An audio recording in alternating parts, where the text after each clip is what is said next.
Albert Awol, the voice of the jungle, broadcasting on the DVC to all points unknown.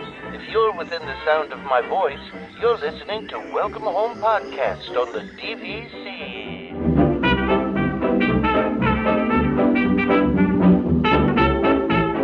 Hello and welcome home. This episode of Welcome Home is brought to you by DVC Resale Market. Thank you for joining us on episode 326 of Welcome Home, a Disney Parks and Vacation Club podcast. I'm Tom. I'm here with Trevor. How's it going, Trevor? Pretty good. How are you? Don't. You already. So Trevor's laughing at me because this is like my fourth attempt at getting. No, third attempt. Okay. and I wish. Yeah, no. We can't leave these things in. I know. It would be funny as like an outtake. I'm just saying. Yeah, maybe like a Patreon benefit of me just putting in all of our leaving in all of our screw ups. Yeah, maybe. Yeah. It was just funny because yes, Tom was really trying his best, and he got it eventually. So listen, just to take you behind the scenes here, I have like a little script that I read, and I've been reading the same script now for what? How long have we been doing this? 8 years? Like however 8 years, long, yeah. 7 years, Mm-hmm. Whatever. It's been the same script the entire time, right? Like it's only really, it changed like once the past year when we put the sponsor up front, and I forgot to change the sponsor this week, and I thought I could just do it off the top of my head, and apparently my brain is not there at the moment. So you don't have space reserved to figure that part out on the fly. No, usually I do it on the fly. Like usually I do it on the fly, no problems, no issues. Today, brain is mush. Clearly, so it's fine. It happens. Yeah. So anyway, it's been an interesting weekend. How's your weekend been going? It's been going okay so far. So I know last weekend we talked that it was snowing here, and it's actually. We're back to warm weather again, which is weird. No. So I was like ready to hibernate, and sorry, because when the snow hits up here, like there's different kinds of people that people that love the winter. All the more power to you. That's me. I do not like the winter. I'm very much a summer person. In the wrong place, Trevor. I know. Well, but I think over time it's changed. Is the thing, but. And I've just kind of gotten to a point where it's like I don't want to deal with that. So like when this time of year hits and it starts snowing, I immediately am like, okay, well, we're inside until March. Like, yeah, this is why people it's kind of backed out is the thing. So now I'm very confused with how things are. This is why people from up north in the States though, Trevor, moved to Florida when they retire. Mm-hmm. Because they don't want to deal with the snow anymore. Like, they don't want to deal with shoveling. They don't want to deal with any of that. So they go down to Florida where snow is. I don't want to say never a problem because it did snow it does happen. It does happen. It happens, right? Not like in Orlando though. Like I don't think it snowed. It snowed in like the Panhandle. Like that's a little different, but I'm not really. But yeah. So that's why all those people move. From New York, New Jersey, all those areas. They move down to Florida because then they don't got to deal with snow ever again. Mm-hmm. And that makes it a little easier for them. But we're not even close to snow. It was 80 degrees here yesterday. So, which is crazy. By the way, Trevor, I joke all the time, like, about, we joke all the time about you guys use Celsius and we use Fahrenheit, right? So I got tired of looking up the conversion and I just changed the temperature on my computer to Celsius so that now I can just like look really easily. That makes sense, actually. Right? Yeah. You don't need it for anything else. So yeah. No, right? So it's now it's much easier. I don't have to do the conversion anymore. It's just right there. Yeah. I'll admit I'm bad about like I should at least, or I kind of know like Fahrenheit temperatures. Yeah, but why do you have to be good about it? Like I should also have to be good about the Celsius thing. Like you shouldn't have to be forced to do my thing. To be fair, we're the weird ones in the United States, right? Like everybody else uses Celsius and metric and all that. So yeah, and up here we are in between is the funny thing. That's true. So well, there are in some ways. Yeah. There are times where we talk about things in feet and inches, and then other times we talk in meters or kilometers or like. Yeah, like we do. I won't say like if I'm measuring like a window, I'll be like, oh yeah, that's like 56 inches. I won't be like I don't even know what 56 inches is. It's like 130 centimeters or something like that. It's like, yeah. I get it. It's a weird thing. I get it though. It's Yeah, I get it. So Trevor, after we do the show here, I don't know how common I feel like this is a fairly common thing, but like we have a big shopping center down the road from us.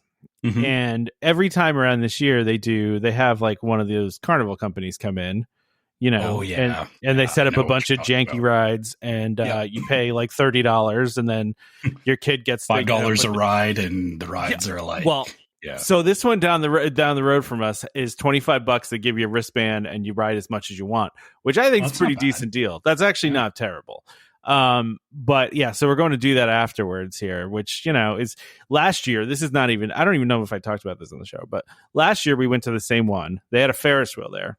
At the top of the Ferris wheel was a wasp nest where like literally there were just wasps like floating around. So like, besides the nice view you got at the top of the Ferris wheel, you also got an attack from a wasp nest.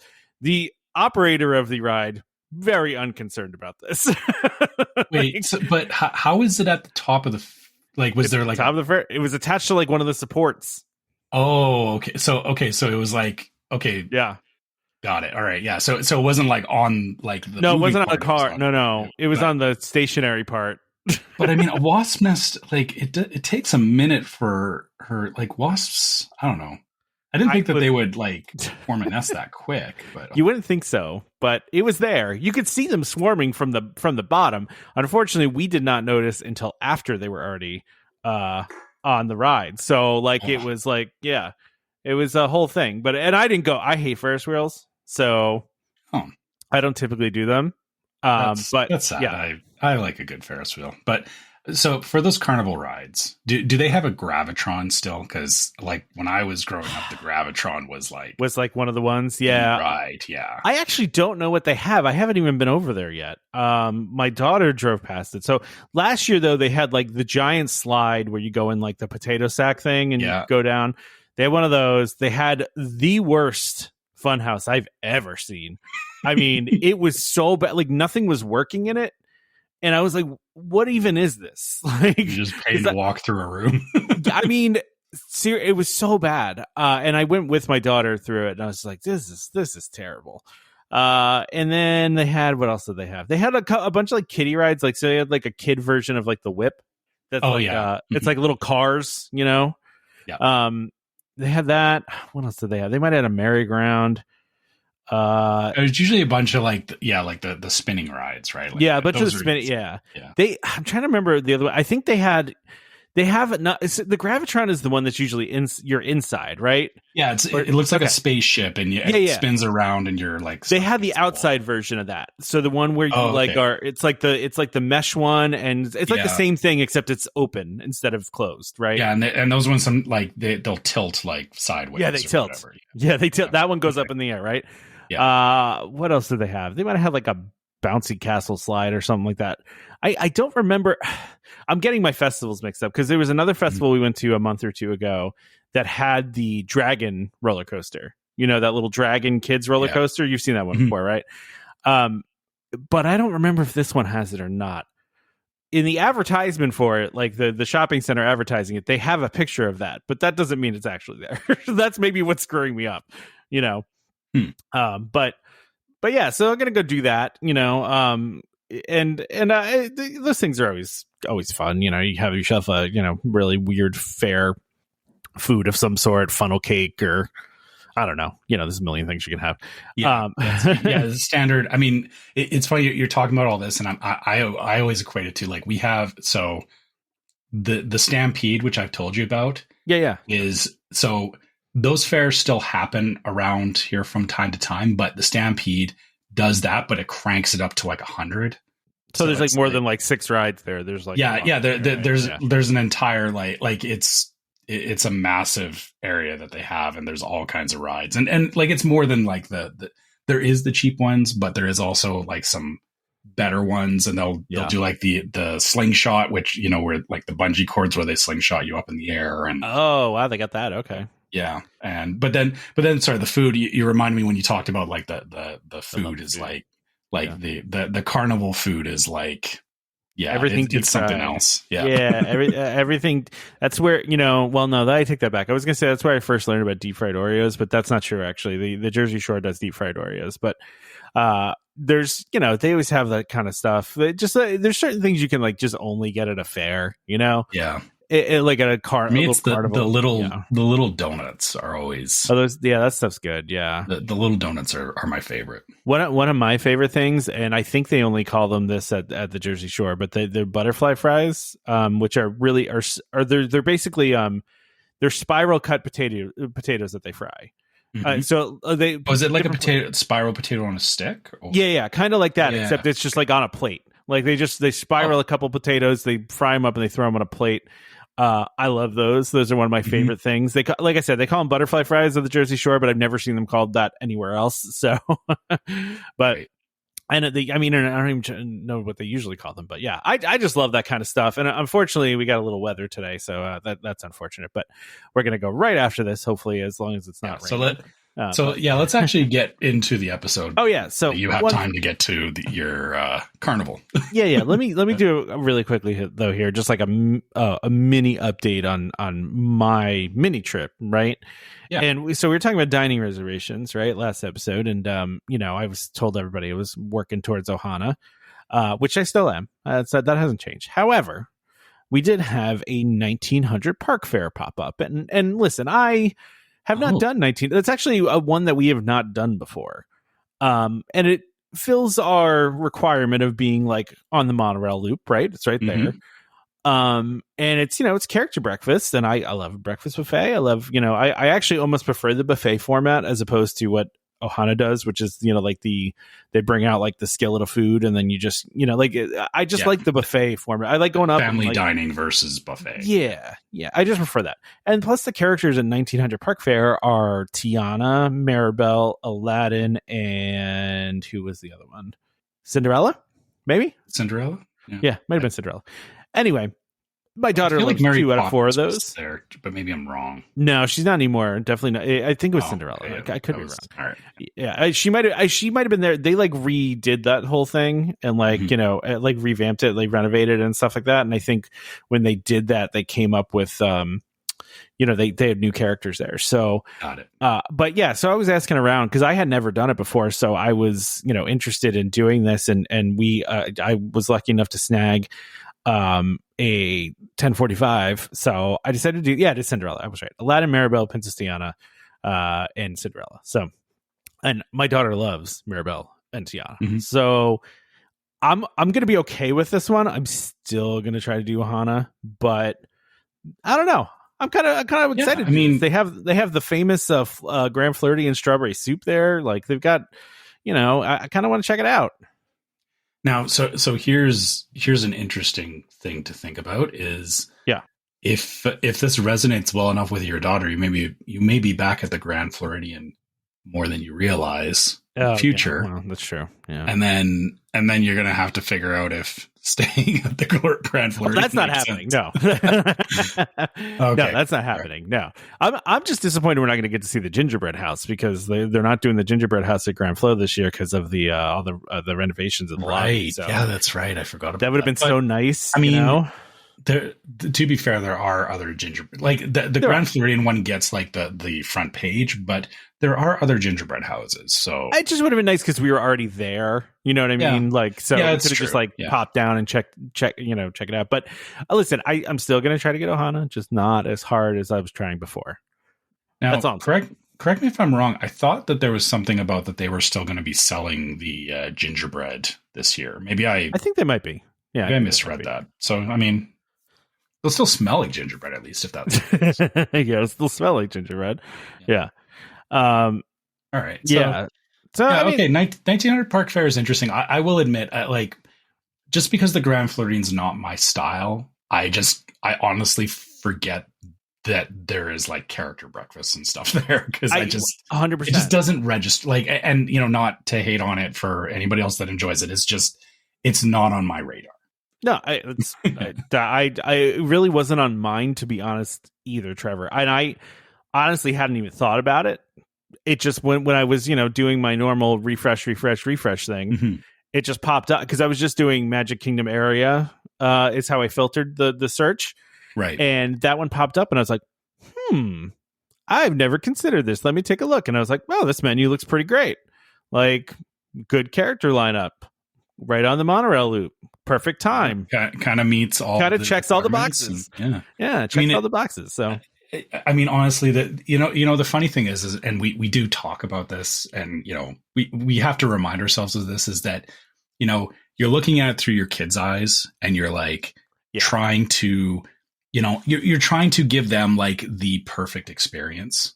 But which the doesn't funny, exist. the funny thing is the perfect experience is whatever happens. Yeah, right? exactly. And like, and I get like why you're trying to get Ohana and everything. And I did the same thing with my son. I was like, I have to get this and whatever.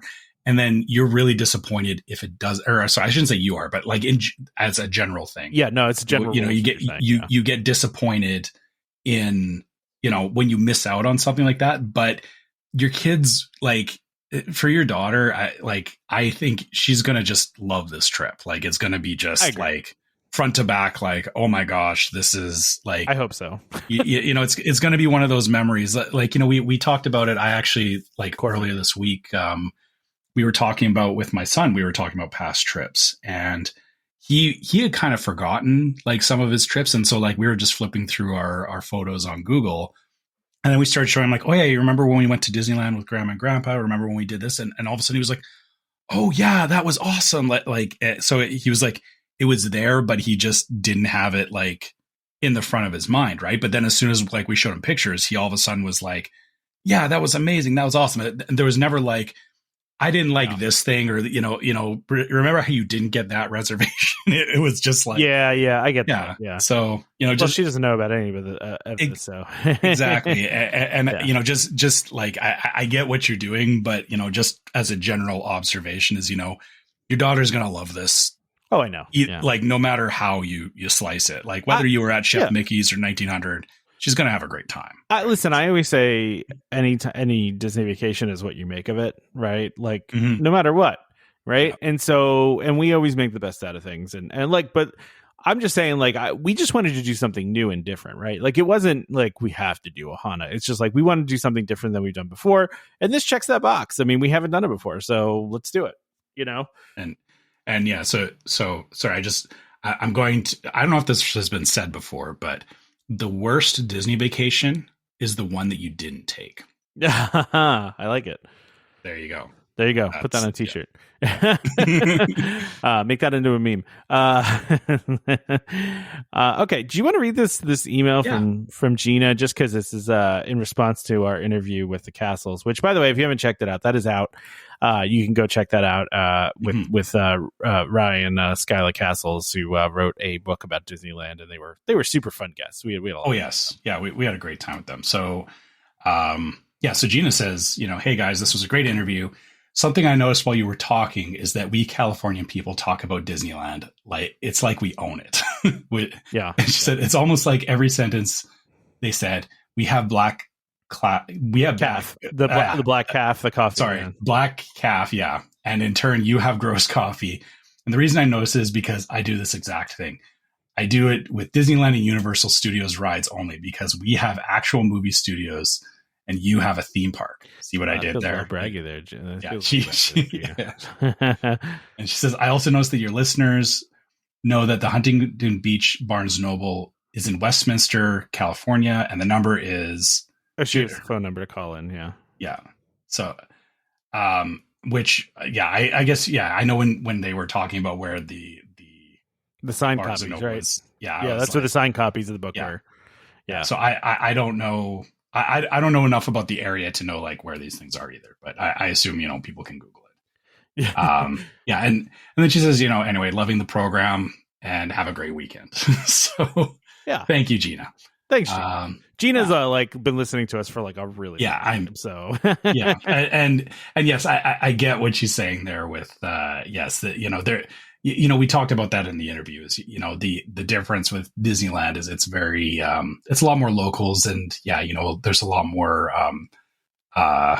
protectiveness of it. I guess is the best way to put it. Is locals are protective of their park because it is a very very big, historical thing and has a lot of culture and stuff built into it. Not to say that Disney World doesn't, it's just different, and I get it. So, yeah. Yeah. So it is interesting how, I mean, like, that was a really good interview. So go check that out. But it is interesting how, like, we talked about this though, right? It's like, there's a lot more, like, it's all about the locals, right? With Disneyland. And it's much more, whenever you have something that's local like that, you feel more ownership over it.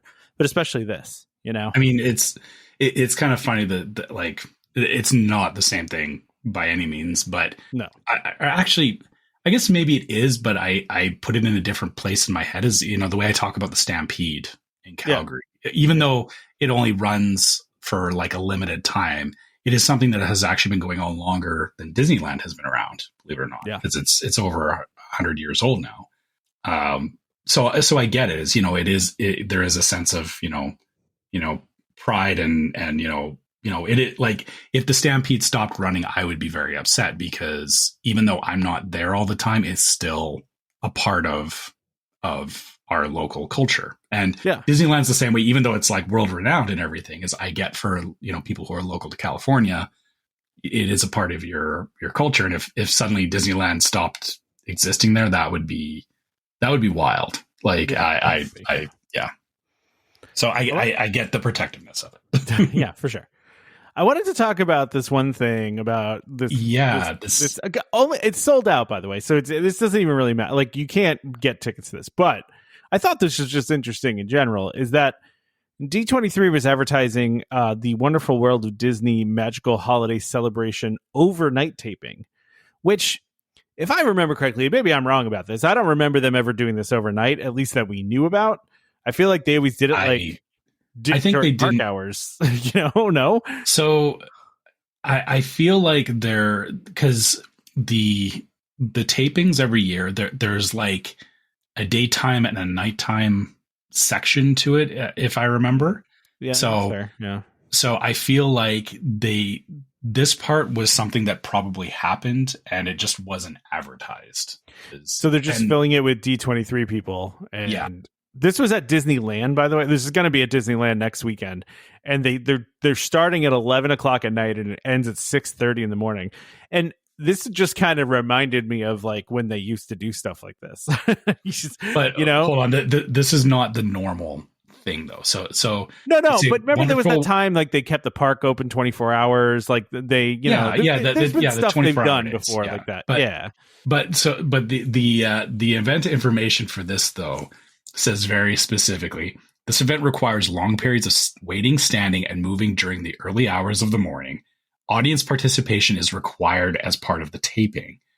Okay, what is that? Weather can be colder, so I think it's jumping around going woo. Yeah. Like you So it can't be or it can't be that like I got my tickets in here. I'm going to go off and just ride the rides and ignore everything, right? Like I assume the rides are not even open, right? I assume this is all about this. Yeah. I assume it's you're just going to be following around a camera crew, and then they also say you'll be on camera during the taping. No photos, audio, or video recording will be allowed. So they don't want people like Instagramming them at this taping or the whatever. Performance ahead of time. Yeah. Which, what if they confiscate the phones? Yeah. The funny thing is somebody's still going to put something up. Guaranteed, there will be somebody that will be like, oh, I was at this taping and saw that like it happens every year. But I'm also thinking to myself, like, and I don't know what the lineup, I don't know if they've announced the lineup, but I'm thinking to myself, like, they really going to get Mariah Carey to perform at like 2 o'clock in the morning? Like, it's just, you know what I mean? Like, who are they getting to perform at 2 o'clock in the morning? I mean, the interesting thing is for these kinds of tapings, it may be, they like Mariah Carey shows up, is there for, 30 minutes, does a song and then leaves. But like, you like basically this event is being an extra in the background of a Disney special. So they'll just cycle through people, and it's not like you're going to like be able to meet any of these people. They're going to show up, do their thing, and then leave. So I'm sure that the celebrities are going to just do their own thing, and that's also I think part of it too is that because it is after hours, it's probably a lot easier to. It's probably much easier for them to film it. Yeah, and if they're moving in a bunch of different talent, they they can move them through like areas of the park that are cut off because that they can control where people are, right? So yeah, it's a funny thing though. Like it is. It's a cool thing to be in the background of something like this, but I don't know that I would be, super excited to be standing around from 11 p.m. to 6:30 a.m. because I mean that's pretty late. I'm a night owl, I will admit. Like I usually don't go to bed until like 11:30, so I'm up a bit later, but by like if I'm staying up till 1 a.m., I'm like passing out. So getting to 6:30, like I would, if I was to do this, I would have to like call in from work for 2 days to recover. By the way, my Mariah Carey reference is not a particularly good one, considering the last time she did it was 2016. But that's neither here nor there. but whoever, you know what I mean. You know what I mean. Yeah, you guys know what I mean. I mean, listen, whichever singers they have, they're going to show up, do their thing, and leave. Is what I mean, yeah. Like last year? No, 2 years ago they had Michael Bolton. You think Michael Bolton showing up at 2:00 in the morning? I'm just saying, like, I mean, it just feels like it would be hard to get those people to do that. I don't know. Well, except that because it's a Disney thing, you would be surprised what a lot of, Depends on how good the money is, I guess, huh? yeah, exactly. Yeah, one, they're getting paid, and two, you look at it as, hey, these are celebrities, and Disney can tell celebrities what to do as well as anybody else. That's true. Like they can say, we're doing this thing, show up at this time, and if it's like you said, if it's a paid thing, it's up to them to decide whether they show up or not. But if they don't, Disney's not going to exactly work with them again, which, I wouldn't be surprised if there's people, celebrities rolling up at 3:00 in the morning to, sing or do whatever, and then going home and but now all I'm going to be able to see when I watch this, Trevor, is just the tired look on all these people's faces. Like that's all I'm going to be looking for. It's just like people like dozing off as Elton John sings, And I'm sure they're going to have somebody there like, okay, everybody cheer now. And I guess you'll probably be able to tell. The funny thing is that these shows, like the clips kind of get cut up. So you may see like earlier in the special, it'll be like, people are more tired and then they seem more awake at the end. It's probably because they're, just timing of when things happen, right? I would assume they probably do multiple, like they probably do the same performance multiple times to get to just have two in case they need to they'll use whichever one is better. They probably will do that. I'm just guessing, but I could be wrong. But anyway, that's I just thought that was an interesting thing that they were doing it overnight. I don't remember that happening in the past, but somebody can correct me. I have a very poor memory. I think anybody who listens to the show knows that I forget these things all the time. So, but yeah, I did though, Trevor, want to move off of this, and I want to fly on over to Florida, and talk about, and this is not necessarily new news, but we didn't talk about it. So Disney filed a permit like a little bit ago to build a new snack kiosk, a new food kiosk at Toy Story Land, right over by the bathrooms that are across from Alien Swirling Saucers. Because, the thing I want to do is get food from next to the restrooms. But I mean, it's convenient. It is convenient. Yes. Yeah, it is. It is very convenient. I guess the interesting thing I am thinking with this, right? Listen, this is good. I mean, this is not a bad thing. But I don't know if you've been following this, Trevor, but they've been, doing some stuff to Toy Story Land. Like they expanded that whole seating area over by Woody's Lunchbox. Now they're adding this little food spot. It almost feels like they just like, all of a sudden not all of a sudden, but like are maybe trying to improve the land for really kind of the first time since it opened, and maybe include some of the things that maybe they intended to do in the first place, but there were a lot of reports that the budget got cut pretty hard for Toy Story Land, right? So, yeah, you're right. It's not. I mean, I wouldn't say it's for the first time. Because, like you said, they have done expansions and stuff like that. But yeah, it definitely feels like you said, Toy Story Land didn't feel like there was a lot going on there, and even though this is just like adding a snack place or another, just another place to get food in the land, it does actually help improve the vibe is the best way I can explain it. Yeah, true. Because Yeah, it helps with capacity though, because like Woody's lunchbox gets a little crazy at times, right? Like it can too. It's a pretty small little place, and that's what. And they didn't have the seating before. Like that was like always like a competition sport at Disney was getting a seat at Woody's lunchbox, Mm-hmm. And now so you kind of take some of the pressure off of that by having this other place that's further down the way in the land, and it gives takes the pressure off a little. And also, like I said, back to the point of the vibes is, like you said, further down the land, I always felt like as you get closer to Galaxy's Edge, Toy Story Land feels like it kind of dies off.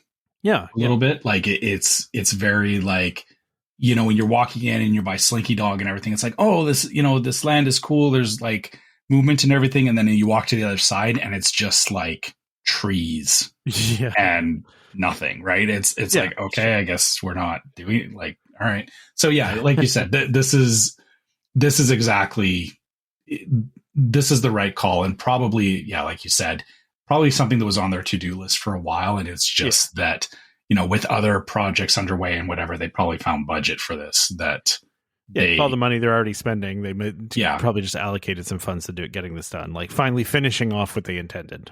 Yeah, exactly. And it's probably, they also know that, opening these kinds of things means they'll probably, because they are going to be closing down or not closing down, but, redoing the, what's it called? Animation Courtyard? Yeah. They're working on that. So, the thing is like, there's always a trade-off, right? Is, if you're closing down other areas of the park to do renos, you should have something for people to do, right? Like, and sure, I think maybe somebody looked and went, oh, if we're closing down this, we're going to have Toy Story, and people can go to Toy Story Land. But then somebody probably looked and went, there's not a lot to do at Toy Story Land, right? Like, well, this is just food, though, right? It's not like but the ride in, but yeah. But again, it just speaks to giving people more reasons to stay in the land. Yeah, right? yeah. No, I agree. Agreed. Yeah. Interesting. Yeah. Little things sometimes do matter. They do. Trevor, why don't we go ahead and do our ad? And then we'll talk about Ratatouille. How's that sound? Yeah, that works. All right. The sponsor of this episode is DVC Resale Market. DVC Resale Market, a World of DVC company, is the leader in the DVC resale industry with 13 former Disney Vacation Club guides and 3 former Disney Vacation Club quality assurance managers.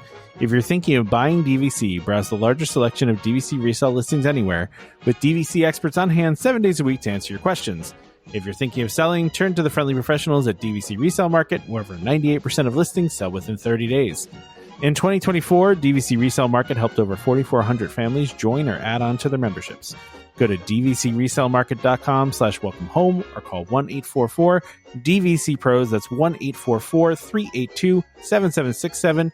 And when you speak to them, be sure to let them know that Welcome Home sent you. So, Trevor, we actually talked, they actually announced this for Paris for Ratatouille. It already happened a while ago in Paris, I thought. Not that long. I don't think it was that long ago. I think it was fairly recent. I guess in terms of timeline, I mean, 3 weeks. It was August. Feel like it was August. Yeah. That. So yeah, that was like forever ago. Yeah, August was forever ago. 2 months ago, Trevor. So it was announced that I'm curious to see how this is going to turn out. I really am. Mm-hmm. So Ratatouille at Paris is removing the 3D part of just removing all the 3D stuff. So there's no more 3D glasses. They're converting the attraction to 2D. Now they're going to be doing the same thing at the Epcot version.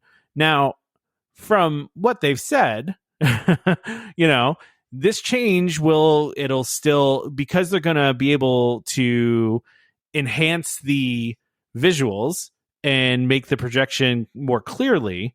Like, projection technology has gotten to a point now where you don't really need the 3D to feel like it's 3D. There's different ways to do it that doesn't require it doesn't require stereoscopic 3D, which is what the glasses were doing. And it's kind of it's an older trick. And yeah, like you said, the problem is that the visuals are limited in, whatever technology there is for stereoscopic 3D, which is not anywhere near as advanced as, where projections and whatnot have gotten to.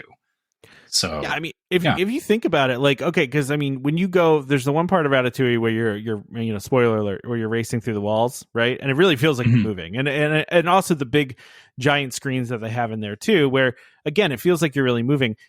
You can do that stuff completely without 3D, right? And they've proven this with, I mean, Soarin', you feel like you're moving and you barely are moving. You're moving like a little bit. But I mean, Mickey and Minnie's Runaway Railway, I mean, that's not in there's no 3D. Yeah. And you feel like you're moving when you're doing that one rafting scene. Like they've gotten it to the point now where you don't really need this anymore. And listen, I am always in favor of no 3D glasses. So the hard part about 3D glasses too is from a from a health standpoint is, people who are subjected to motion sickness, 3D glasses makes it a lot worse for sure. That's it. I didn't know that actually. Oh yeah. It can, because again, it's adding, or again, depending on the type of motion sickness you have, it's basically a disconnect between your brain and your eyes going, I'm seeing movement that my body's not feeling. So your body goes, hey, there's something wrong. Right. And that's what causes the nausea and all that. So, the taking away the 3D, people, the funny thing is when you look at it out on the surface, is like, they're taking something away, but like you said, they're actually improving it because making it better. because it's no longer using an older method of doing 3D, which again, like if you look back on it, like outside of, like Flight of Passage still uses the 3D glasses. And I mean, it's still fairly newish, but again, it's starting to show its age. All the rides that, or not rides, but like attractions. There's still Toy Story, but looking at, Muppet Vision 3D, Tough to Be a Bug, like all those kinds of old 3D shows and stuff, they have all gone away. But I mean, the Zootopia show, the new Zootopia show, you're still going to need the glasses, Did they say that? I didn't see anything confirmed about that. Yeah, they did. And I mean, Fantasmic, you still have the glasses. I almost feel like it's more of a, like, when you're sitting stationary thing, you kind of need them. Oh, PhilharMagic, sorry, you meant. Yeah, PhilharMagic. I was like, Fantasmic, what are you talking about? Did I say Fantasmic? You did. Shoot. Yeah. PhilharMagic, sorry. PhilharMagic, okay. Yeah, fair. PhilharMagic still has the glasses. But again, also still... Yeah. Okay. So Zootopia will be a newer version of it. But again, I feel like it's one of these things where, picking and choosing your battles with it is not the worst thing. And the other thing about Remy's is that you're kind of doubling down on it with, you have simulated motion from the vehicle and then you have 3D effects with the glasses. Like that's kind of a recipe for nobody wants to ride this because it's going to be extra nauseous. Right? I think with the movement, it's a lot easier when you have the ride vehicles and you can simulate the movement a lot easier. Like when you're just sitting there, it's that does make it worse. I'm just saying you kind of need the glasses for that, right? So I don't know. You need the old school 3D, which I saw it in one of the articles where they said, through the help of your 3D glass. I forget what they called them. They had a name for them, of course, because why can't they? Why wouldn't they? I guess, but where is that thing? There was a Carrot Vision 3D is what they were calling it. First of all. That's on the poster, but I forget what the glasses are called. I can't find it anymore. But anyway, you can find that somewhere, but they're still going to have that for those shows and also for PhilharMagic, not Fantasmic. Why did I say Fantasmic? It's still Sorcerer Mickey stuff going on. To be fair, there's a lot of Fantasmic going on in that show. There is, yes. Yeah. All right. So give me that, I guess. It's fine. but I feel like you said, Remy's is not a ride that, like Mickey and Minnie's, I think it'll do just fine without the 3D. And in thinking back on it, the only part that actually really stood out to me with the 3D effects, like you said, like running through the walls and everything. Yeah. I feel like that part, I could have just been watching a movie. Like the 3D didn't really need to be there. It was the part that the only 3D that really wowed me was actually the very first room in Ratatouille, where you come around the corner and it's like you see like the rooftop and it looks very, very expansive. Like it looks, it looks like it has a lot more depth than it does. Hopefully they can, figure out how to do that, without cheapening the effect or making it feel like you're not immersed in it, because that was the only part that really wowed me from the 3D standpoint. But then the rest of the ride, it's like, I don't really need these glasses on. I get, necessarily. And they are calling them Carrot Vision glasses, by the way. I was okay. I said I was right and wrong, because I said that's what it was called, Carrot Vision, but said the glasses weren't called that, but they are. So, that's fine for. I mean, Zootopia, it makes sense. The other thing I will say too is, honestly, less reasons to wear 3D glasses is better, also from a hygiene standpoint. Well, there's that too. Yeah. And I know, like, don't get me wrong, Disney, like, they run those things through, a cleaning process and whatever, but it always drives me nuts when you're coming up to the booth to grab your glasses and there's somebody like rifling through them. Like they grab like they grab like 10 different pairs, and it's like, dude, they're all going to do the same thing. And I guess I know that they're looking for, like, if there's like ones with a mark on them or whatever, but it's like, do you have to touch all of them? Like, you'll be fine. Yeah. Well, that's the other thing too, that part of the reason Disney's doing this, besides, it maybe being a better experience, is also that the expense and pain that comes along with operationally having to provide 3D glasses, clean 3D glasses, and then you have the loss of people stealing them constantly. So I'm sure that's going to reduce their operational costs for this ride. So and I will say that the throughput on the amount of people that need 3D glasses for a ride like Ratatouille, because you may say, well, but they're doing it for Zootopia. Zootopia has a limited amount of people. The throughput of people is actually not anywhere near as high as Ratatouille, because Ratatouille is a constantly moving ride. Yeah. And so throughout a day, they need way more glasses than Zootopia, because Zootopia is, hey, we have a show like, every hour or whatever, right? Like, whatever the cycle is for it. So yeah, it makes, again, it's a matter of, does it make sense in every scenario? And I feel like somebody looked at Ratatouille and went, this was a cool gimmick or a way to sell it back when the ride first came out. But the 3D glasses thing, can still be used. It still has, applications, obviously, looking at Zootopia.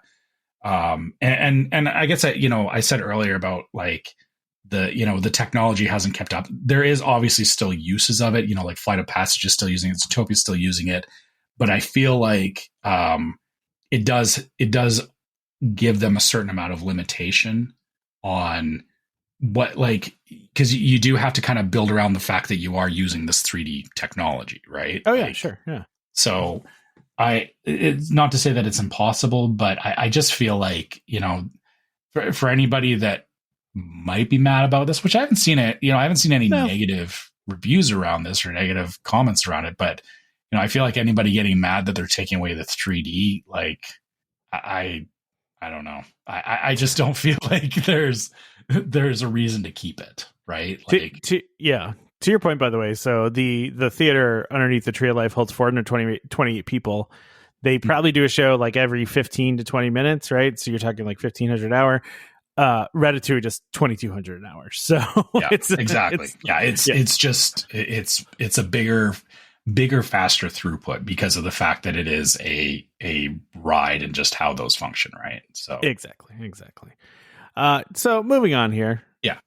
Listen, we don't have to talk about this, Trevor. I just thought that this, like, Imagineer, this whole story living community thing that Disney's doing is nuts.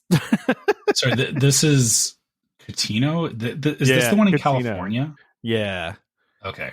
Yeah. This I'm just so they're showing. This is with I forgot about this with the Incredibles looking house. But they're showing off because it's actually like I mean, they've had the first residents move in, and now they're starting to open some of the amenities. And this one's called the Artisan Club, which is an optional membership thing. But I'm going to tell you right now, just looking at this, I'm like, yeah, I can't afford whatever this is.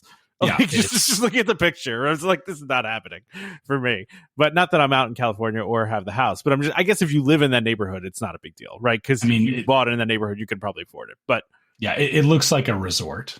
Yeah, it does. Yeah, somewhere that I could stay for a week, but that's about it. Yeah, this looks very very fancy. Very fancy. You know what it kind of reminds me of? And sorry, we're going to go behind the curtain again because why not? What now? So when Tom and I play this game called Walkabout Mini Golf. There is a course called Arizona Modern. Oh yeah, it does look like Arizona Modern. Yeah, this is very much giving Arizona Modern vibes, right? Like it's just.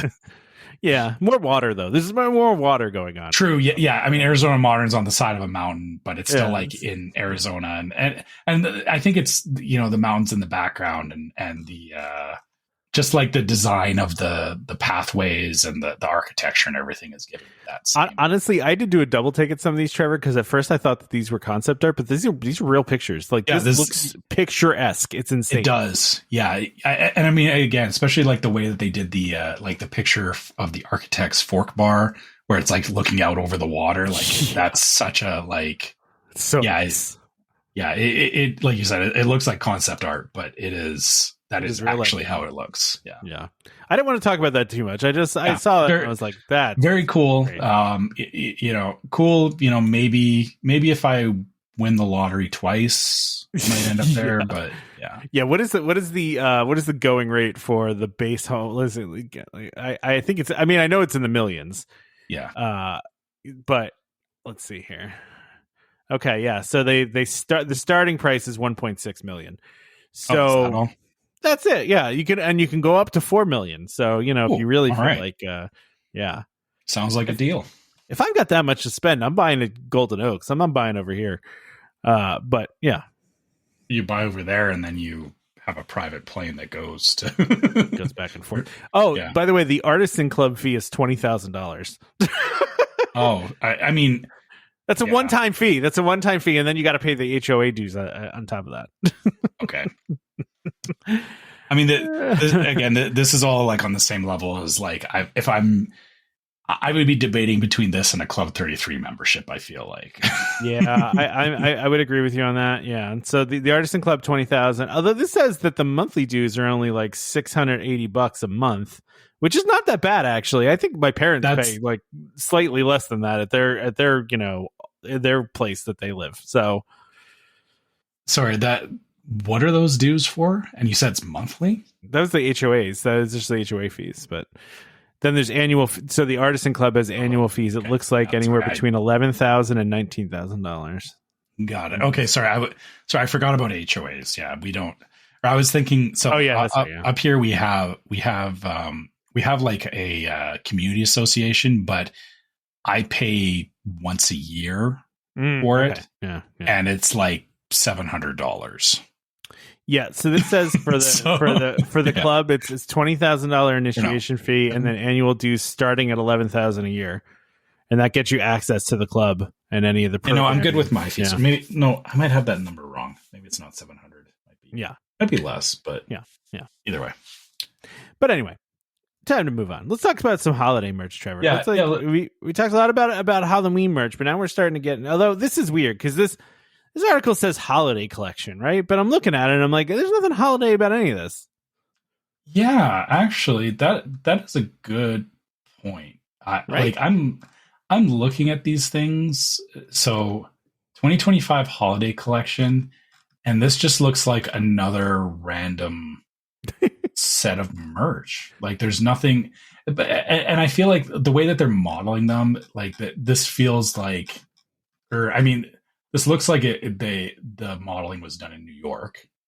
So it's very like fashionista kind of stuff. It's extraordinarily fashionista, right? Like this is like a thing that you would like catch, like that a paparazzi person like would catch like a celebrity in if they were going to Disney, right? Because this probably the dress that this woman's wearing is probably absurdly expensive. You know what I mean? Like, all right, okay. Here's the synopsis of this collection. This all new collection brings together the best of fashion, beauty, and fandom with an assortment spanning apparel, accessories, Macy's Thanksgiving Day Parade keepsakes, one-of-a-kind toys, home decor, and more. So, like, this is Macy's. So Macy's is not that expensive generally, right? Like, yeah, but this is focused. This is not. I guess they said holiday collection, but they didn't specify which holiday. I think this is meant to be more like all the way around Thanksgiving, Macy's Day Parade stuff, and not Christmas. I will say that the second link I sent you, Trevor, that has more of the stuff in it. This stuff is still not even holiday. It's still not holidays. I still don't really know what we're doing here with this holiday collection thing, but this stuff is a little cooler and a little more accessible. The interesting thing I find about it, though, is that they're using the character styles from like the 50s, which is really interesting to me. A lot of the old school like comic book, the Mickey Mouse comic book. Because if you look at Mickey Mouse and Minnie Mouse throughout the years, and the other characters too, but they've changed. I mean, they have continued to evolve and change, and so like there's certain eras that have different kind of looks to Mickey and Minnie and the rest of the crew. And this, to me, I mean, it's interesting. It's almost like they're going for a very nostalgic thing here. Yeah, I feel like Disney is leaning heavily in on the nostalgia factor right now. Oh my gosh, what are these? Hologram. What are these? I don't know. You remember the hologram pictures? That used to be a big thing in the 90s. Oh, you can't even really see how they work though, because Mickey Mouse and Minnie Mouse 3-inch balloon pin. Oh, they're like the Thanksgiving Day pins. Parade. They're the Thanksgiving Day Parade. That's what it is. Yeah. Yeah, but they're pins. Okay, but I see. Okay, what it is that you flip it one way and it's Minnie. You flip it the other way and it's Mickey. Makes sense. Yeah. All right, that's all I got for that, Trevor. Honestly, interesting. I forgot about those hologram things. Do you know those were the pictures were cool, but the most satisfying thing about them was when you rubbed your thumbnail across them, because there's like edges. You get like that like zzz sound. Yeah. Yep. Oh yeah, that was all you would do with those basically. Yeah. After you're done looking at it, you just sit there all day and just thumb across it. Yeah, back and forth. Yep. The last piece of news I have on here, Trevor, and this isn't really news. It's not even really a rumor, I guess. According to reports, Disney's filed a trademark application for the Monsters Inc. land. You want to guess what it might be, Trevor? Well, I mean, there is. To be fair, there are two possible names for it. I think there's one possible name for it and no other name. So, I mean, if you're doing the land thing, it's Monsters Inc. land. Or you're calling it Monstropolis. You're calling it Monstropolis, of course. So why wouldn't you call it Monstropolis? They're like trying to replicate Monstropolis. Why wouldn't you call it Monstropolis, right? But it's like the same way that like Galaxy's Edge was called Star Wars Land, right? Yeah. You can still call it. You can say Star Wars Land and people know what you're talking about. You can call it Monsters Inc. Land and people know what you're talking about. But yeah, I guess the official name is Monstropolis. No one's probably going to call it Monstropolis, right? Like, that's the thing. Let's go over to Monstropolis for lunch. Yeah, cool. To your point, most people don't go, let's go to Galaxy's Edge. Most people say, let's go Star Wars Land, right? Like, that's just what you do, right? Like, people don't call things by the right names. Totally. I will admit, on this podcast, I do actually catch myself because when we're talking about Hollywood studios and I go to say something in Galaxy's Edge, I do make sure that I have it in my head to say Galaxy's Edge and not say Star Wars Land, because I don't want to be that person. Like I want to call things by their proper name, but in the back of my head, I'm still like, oh, that's Star Wars Land, right? Yeah. This will be Monsters Inc. Land. The other thing about this though too, Trevor, is like, how did they not already have a trademark on Monstropolis? Like, that's actually that's surprisingly dangerous. Right? Yeah, that they didn't. I mean, because I feel like somebody could have stolen that, or I guess probably not, because if you tried to trademark Monstropolis, the Disney lawyers would have come for you anyway. Yeah. So, I mean, listen, if they would have called it Monsters Inc., like that's a terrible name, right? Like, I mean, it's like that's just not a good. I mean, you got to call them if you're going to try to do the immersive thing of like this is the actual Monstropolis. You have to call it Monstropolis. But it's a hard thing though, because like Disney, Disneyland started with, Adventureland and Fantasyland. Everything was something lands, right? So it's like that naming convention, but feels like it should extend out. But I agree with you. I'm just saying no, I get the history what you're of saying. it was the whole land thing, but the land thing only applies in Disneyland and actually isn't even consistent because you get, you have was it Bayou Country now, and you have New Orleans and you have Galaxy's Edge. So that's like all been thrown out the window. And then every other park outside of that doesn't, they've never followed that naming convention anyway. Right. And to your point, Trevor, if we were following the same logic, then Toy Story Land should be called Andy's Backyard and not Toy Story Land. Right. Yeah. Actually, you're right. That is actually the odd one out that it got named Toy Story Land and not because even like, Avatar Land or, Pandora, right? Yeah, that's Pandora. Yeah. Does anybody call it Avatar Land? No, that's the thing. Like it does. And listen, when they open the new South America area in Animal Kingdom, no one's going to call it that. They're going to say, "Let's go to Encanto." Let's go to Encanto. Like let's go to Encanto Land. Yeah, no, it's tropical South Americas. Yeah, that's. Listen, I'm totally fine with that. I'm just saying, like the official name has to be Monstropolis. It can't be Monsters Inc. Land because that's just terrible. I'm okay with it with Toy Story Land. It doesn't bother me with that. For some reason, though, this would bother me. I don't know why. Especially because it's Monsters, Inc. and then Land after that. That all of that is the worst grammar in existence. So that's my. You are correct. Yes, Monsters Inc. Land would be. Yeah. You're right. It's such a weird thing that like it's funny how in our heads we're like, Toy Story Land is fine. Galaxy's Edge, fine. It's not fine. It's Toy Story. It's not Star Wars Land. It's Galaxy's Edge. Yeah. It's not Monsters Inc. Land. Like, yeah. I don't know. One's calling the Encanto area Tropical Americas. Then no one's calling it that. It's not going to happen. That's true. Yeah. Going over to Encanto And then I guess the funny thing is if you think about it in Hollywood studios, the fact that there is a Toy Story Land there doesn't make sense if you really think about it, because there isn't. It's not broken up the same way that Magic Kingdom or Disneyland is, where you have like that hub and spoke thing and there's separate lands. It's like it doesn't. It doesn't follow the same like design. It's very You know what I think the difference is here, Trevor? Is Toy Story, if you were to name it Andy's Backyard, Andy's just a generic name, right? It means nothing. Yeah. Monstropolis, when you say that, it has the word monster in it, right?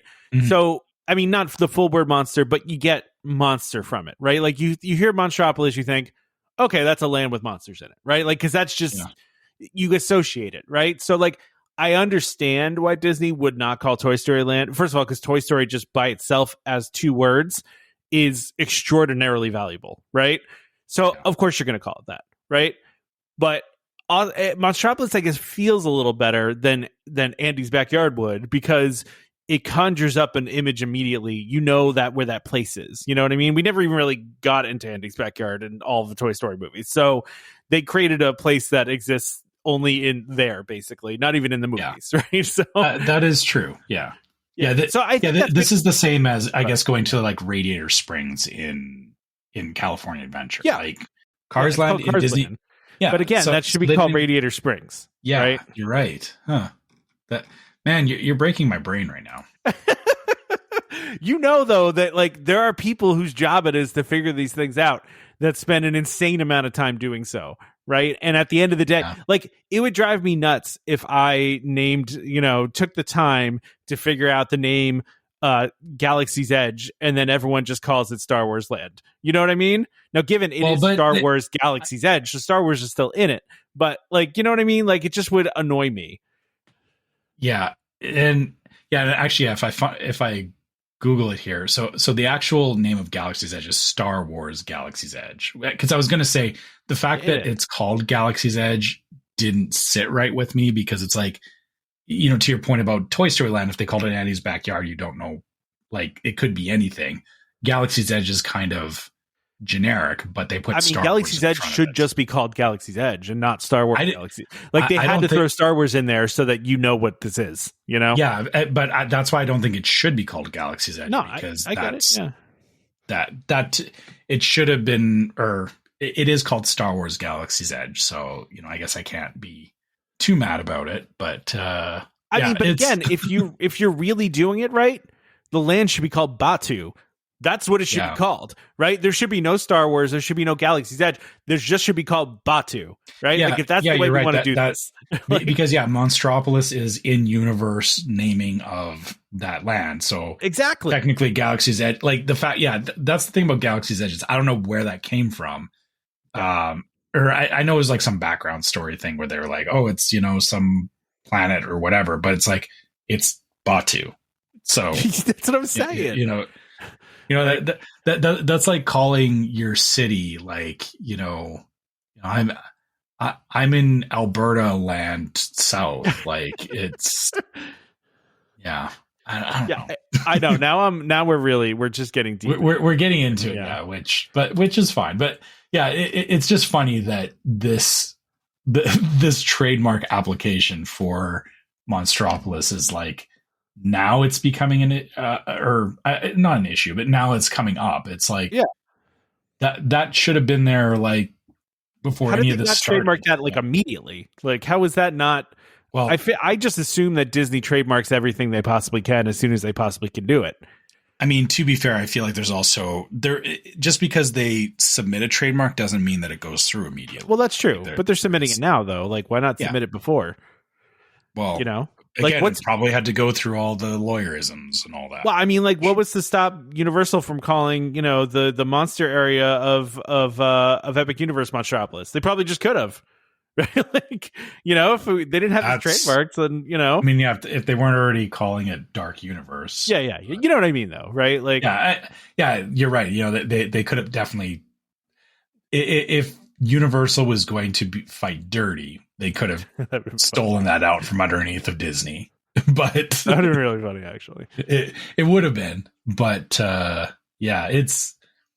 right. It is a weird thing that I mean, I guess in my head it's going to be this is Monstropolis and that's fine. But maybe do I want to start calling it Monsters Inc. Land? I don't know. No, see, but that's the thing. Monstropolis is better. It's a better name for it. Yeah, you're right. You don't want to call it Monsters Inc. Land. Yeah. But this is like going into the same space as like, you know, calling the Haunted Mansion the Haunted House, right? Like, well, yeah, but you know, it does feel like it's kind of a mess though, right? Because like I said, if you were going to follow the same logic as calling that land Monstropolis for everywhere else, we would, you know, the lands of Hollywood Studios would be Andy's backyard, Batu, and I mean, Muppets Land was just Muppets Land. Although it was Muppets Courtyard, it wasn't even Muppets Land. Yeah, exactly. It's just a hot mess, man. It's just well, and then I mean, you do have the rest of Hollywood Studios, which has, I mean, they're not even. It's not even really sectioned off into lands because. Sorry, I need to look this up now. We need to wrap this up, though. Yeah, you're right. We need to. We've gone too far. All the other names are like Echo Lake, Grand Avenue, Animation Courtyard, Sunset Boulevard. Yeah. No, Sunset Boulevard, not Hollywood Boulevard. Well, no, there's Hollywood Boulevard and no, it's not in Hollywood Studios. No. Or no, sorry, I missed that. Yeah, you're right. Hollywood Boulevard. Yeah, that's the entrance. Sorry, I was thinking about the area going towards Tower of Terror. No, you're right. Hollywood Boulevard is the main, like that's Main Street, basically. Yeah. And then Animation Courtyard, which is descriptive at least, but you know, then you just Sunset Boulevard. I mean, none of this is descriptive. It's just all like, I mean, it's based on stuff from Hollywood, right? But which actually is kind of funny too. Again, looking at how Disney breaks their own naming conventions. Yeah. So you know they have Echo Lake, Grand Avenue, and then all of a sudden Star Wars Galaxy's Edge, Toy Story Land, Monster. It's like, yeah. I mean, listen, we all know Hollywood Studios is verging very far from its original intent and design. So it has evolved over time. And sorry, I'm poking fun. I'm not like hating. No, listen, there are some people that doesn't think that I am. Yeah. Listen, there are still, I'm sure, plenty of people that still call Hollywood Studios MGM. To our point, right? Yeah. So, even though that has been gone for a long time now, really long time. feel like over 20 years now, right? I mean, when was that? Yeah. It's not been 20 years. It's been, I guess, I was there in 2006. It was probably right around then. It was still MGM in 2006.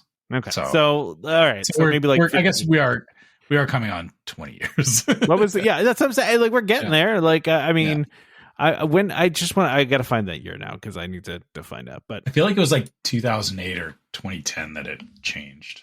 Anyway, I just as an aside, I feel like I know this meme 2008 has been done before. Okay, 2008. Yeah. Okay. Yeah, so officially it started in 2008, so that was 17 years ago. I was close. I was giving an estimate. It was 17 years ago. I was close. Yeah, you're in the right ballpark. Yeah. I feel like this would be a fun, or I like the idea of this in my head as long as it doesn't get too far out of hand, is, naming places incorrectly, which I know like that meme's been done, but it's like Disney, like, calling the ride or describing the ride or the land and like wrong answers only possible. Yeah, exactly. Wrong answers only. But trying to describe, we could have too much fun with that. I know. Maybe that's a wait list. Yeah, right. I don't know. Oh, that would be a fun one. I like that idea. That's a fun one. I'll add that to the list so we don't forget about it, because if I don't add it to the list, we'll forget about it. Yeah. All right. Okay, but we'll come back to that later. But for now, we'll wrap this up. And if you have any questions or want to share anything about, or share your own trip reports, share your own thoughts about things we talked about on the show, you can always find us at our email address, which is welcomehomepodcast@gmail.com.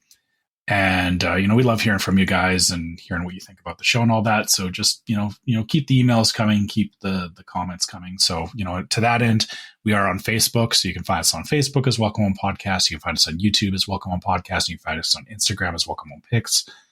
Make sure on Facebook you check out our group, Welcome Home Disney Waitlist, where we also have conversations about all the stuff on the show. People post memes in there. People post their own trip reports. If you just want to share stuff with other people that are excited about Disney, we do love seeing those trip reports and love seeing, you guys sharing your own point of view on Disney, because, we all have our own adventures there, and, it's cool to see what other people are doing. So, come check that out. And if you want to help support the show, you can go to store.welcomehomepodcast.co. You can check out our different merch there, which, we have all the usual stuff of t-shirts and whatnot. And I know every time we talk about this, we really need to start looking at the hats, but Tom and I need some time to do that. Yeah, it is still on the list. It's just probably closer to the holidays when things get a little quieter. Exactly. So, but it makes sense. Yeah. So that is that. That's coming. But in the meantime, we still have our merch store up there. We also have our Patreon. So you can go to patreon.com/welcomehomepod, and you can check out our different levels of Patreon support, which offer different rewards that have exclusive logos that you can only get on Patreon. And all of our Patreon supporters get access to the Discord server, which is yet another place that we have all these conversations about, things that are going on in Disney, and, talking about trip planning and stuff. So actually, for our Patreon supporters, for a lot of them, Tom's news at the top of the episode is old news, because he's already been talking with them on the Discord about, That's true. Yeah. Why go to 1900 Park Fair. So yeah. Listen, great reviews from people so far, so that's good. Yeah, exactly. So again, our Patreon is just our Patreon, which leads to Discord, is just yet another place that we have conversations about the show. And last but not least, if you're listening on iTunes or Spotify or anywhere you can leave us a review, leave us 5 stars, because 5 stars, 5 thumbs up, whatever they use for a rating system. Everyone has different the best systems. Yeah. Just leave us the best one. That would be good. If you're not sure, just max amount of stars, whatever is good. Yeah. And then also, you can, if you're on iTunes, you can write us a review and let us know what you think about the show as well. Yeah, the other thing you can do is subscribe to Welcome Home Podcast so you can be reminded every time we release a new episode. You can find us on Apple Podcasts, Amazon Music, TuneIn, Stitcher, Spotify, YouTube Music, pretty much any place that podcasts are available. We're available, so just look for us. Huge thank you to our sponsor, DVC Resale Market, for sponsoring this episode, and World of DVC for just being generally awesome and being really good friends of ours. So join us next time for more Disney Parks discussion. Of course, more DVC talk. We hope to see you all real soon. This is Skipper Albert Awol, the voice of the jungle, signing off from Welcome Home Podcast on the DVC. Do a huddle when we hit its hair. How she can cuddle is no man's affair. I looked around from pole to pole, found her in a sugar bowl. Look out, here comes